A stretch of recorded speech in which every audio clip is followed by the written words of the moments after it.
لي سيزي هذيك الفورد ولا شنو لا كات بورت، هي وراه واقف مقابل على يمينه قهوه الزيتونه، مقابلته اون فاس الفارماسي، وتحت ظهره متكي حيط اقليم الحرس.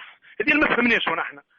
وراه اقليم الحرس متكي عليه واز يضرب في الاتجاهات وفوقه اون ديري ثما كوفرتور.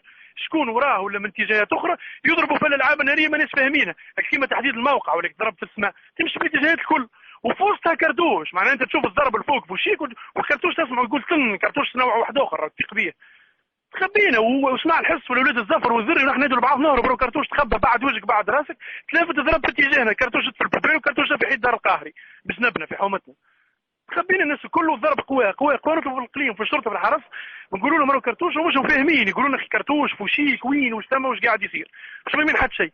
بقينا هكاك وحبس الضرب، طلينا بدينا نقربوا بشوي وكل شوي نسمعوا ضربه كل شوي نسمعوا ضربه، ما نجمش نقربوا رابيدمون.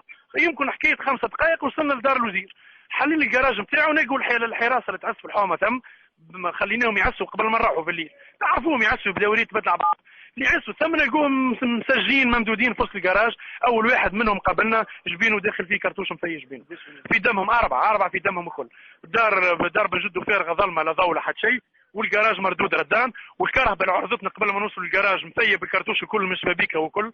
فهمتني؟ ونعيطوا وننادوا ونجروا يا رجل لا اله الا الله لا لا وش صار هذا، نسوى اللي تبكي والمنظر يروع وناس على ركيبه وفشت ما عادش فاهم حتى شيء. باش من بعد وقت جاء الامن وحلينا ليه طريق ودخل الشاف واللي يبكوا على زملائهم وطلبوا الحمايه وخرجوا يدوروا ويلوجوا ويمشطوا ويلقوش حاجه، والحمايه جت وعملنا حزام نتاع بشري منه ومنا باش يخرجوا الشهداء الله يرحمهم. وهذه لحد الان شنو صار.